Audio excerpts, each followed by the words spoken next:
Hello and welcome to another exciting Godot video tutorial. I'm Andrew Hoffman. I'm a software engineer, a security researcher, and a technical author based out of the Pacific Northwest. Usually I produce videos on cybersecurity and programming.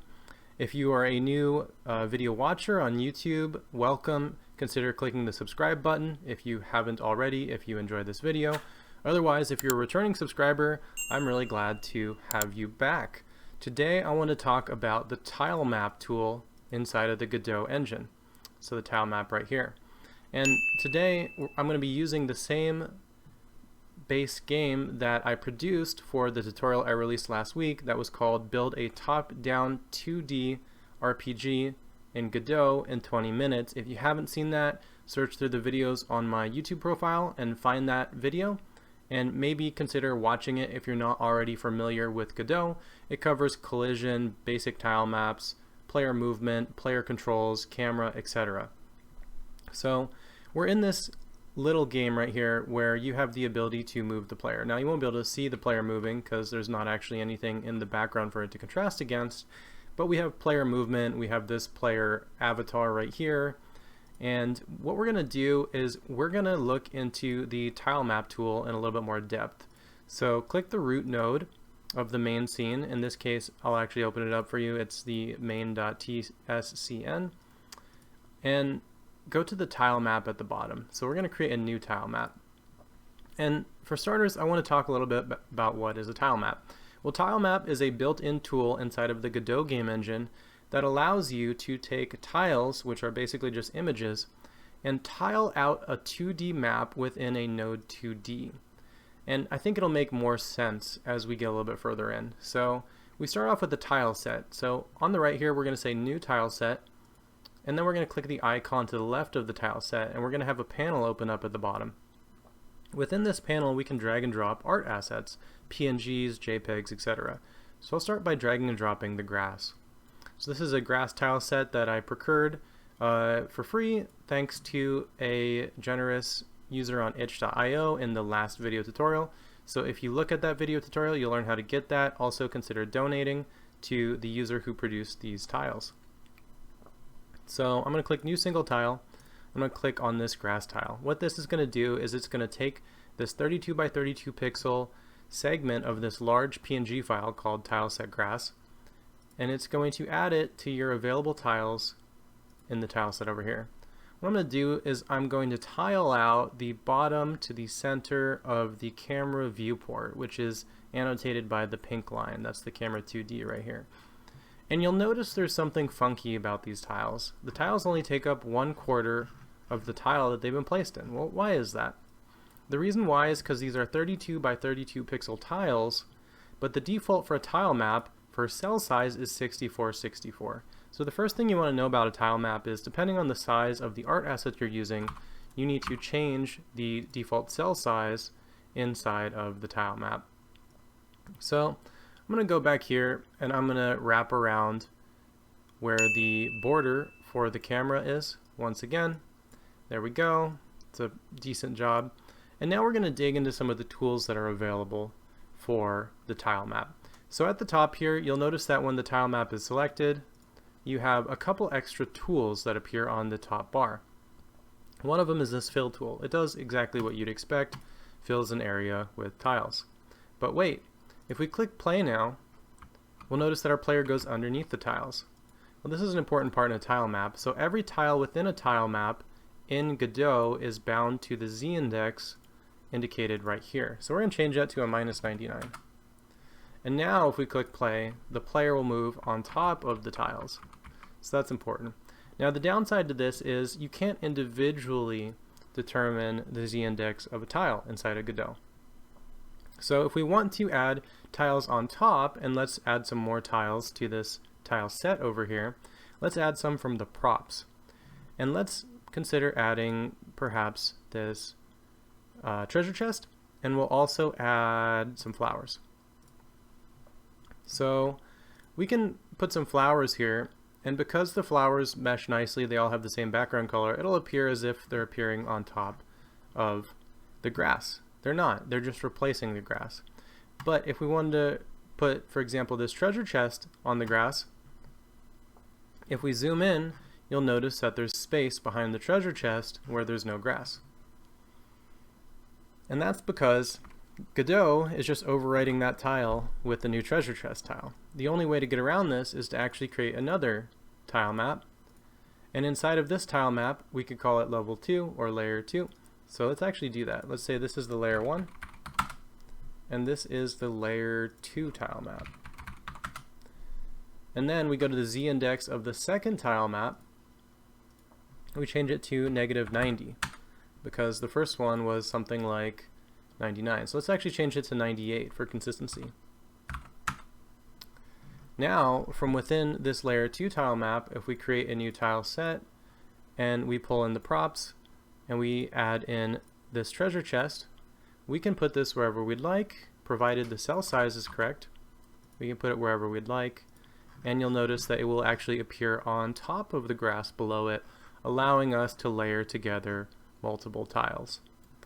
Now, there's a couple other tools up here that I didn't mention so far. So we looked at the bucket tool. Right now, if we're on layer 1, the default tile is this grass tile. Now, what if we had so many tiles here that we had to search for them? Well, I mean, unless they're named very accurately, it's going to take a while to find the correct tile. So we can use this dropper tool and we can click on a flower and it will change the pencil tool to the flower. Likewise, we can click on the grass, we can change this to grass.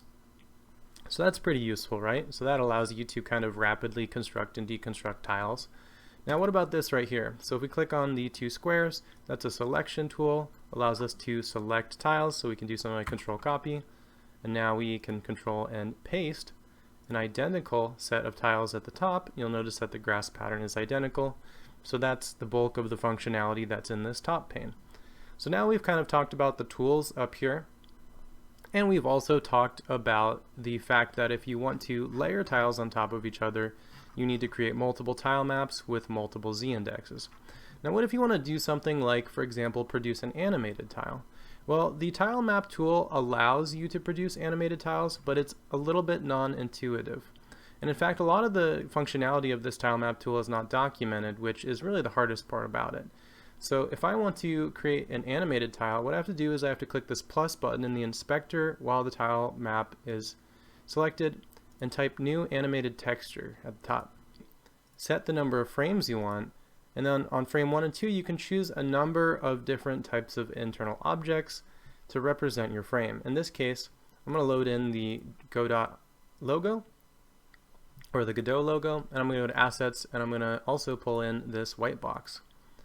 You can change the frame rate, and there's 2 buttons right here. There's a pause, which simply pauses on a particular frame, and then there's one shot, which makes it so the animated texture will loop through once and then not continue looping. So the default functionality here is for it to loop. You're going to click save, or save as in this case. You're going to go to assets, and you're just going to call it an animated texture. Now we go back into, let's say, layer 2, and we have this new animated texture over here. Once we open up this tile set, we can drag and drop it right here, and we can say new single tile. We can pull that in right there. Now you'll notice that the shape of the white box is very large, whereas the shape of the Godot logo is very small. That's why you have all the complexities in importing, and it's actually going to be imported as a 6464 rather than a 3232, which will be fine given the fact that we're using 3232 for everything else. So we go back here, and we can put this guy wherever we want. Let's put one right there, for example. And let's make sure, let's z-index 99, 98. We should be able to put one right here. There we go. So now we have this flashing Godot logo. We can walk over to it, and there's no collision yet, so we can walk through it. So what have we covered so far? We've covered the fact that there's layering. We can add animated tiles, but it's a little bit non-intuitive. There's a number of tools that we're provided with. Well, what if you have a game and you want to produce an asset and you want to display that asset at multiple orientations? Let's say, for example, this treasure chest. Well, by default, the treasure chest will always appear in the orientation that it was produced. However, there's a couple other buttons up here that you can use to place assets. You can rotate left and right, as you can see right there. This does the opposite. And you can also flip assets on the horizontal and on the vertical. So here's an example of an upside down treasure chest. So that's how you go about using, for example, one symmetrical asset to produce a number of tiles in different orientations. Okay, cool. But when we play the game, we can still walk through these tiles. So in the last tutorial, I showed how to do collision with these tiles. It's very simple, but I'm going to show it again. So we click on the tile set within the tile map. We click over here, and what we're going to do is we're going to click on the tile that we created, click collision, we're going to create a square collider. So that's a very basic type of collider. And with this collider, our player, because he has a collider, cannot walk through. However, you may have objects that are not perfectly square, and in that case, the square collider won't do you much good. For example, if we look over here, we have this object. Let's choose a good one. Perhaps we could choose the vase.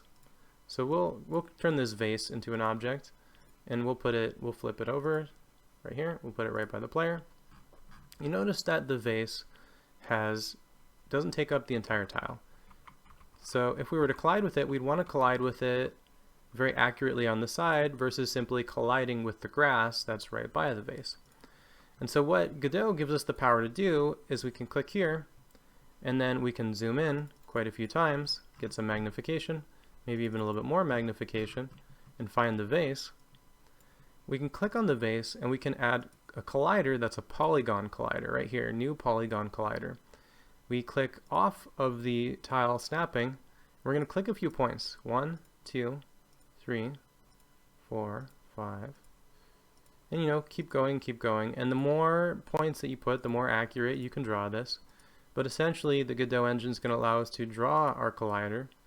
And by drawing our collider, we can get a very accurate collision shape that we wouldn't otherwise be able to obtain.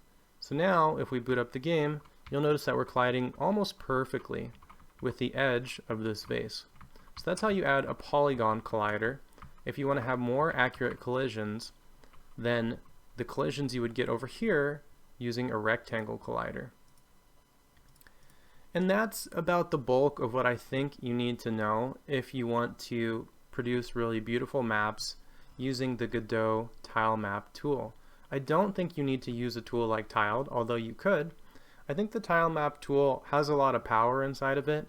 I think the biggest issue with the TileMap tool is the fact that the TileMap tool is not well documented.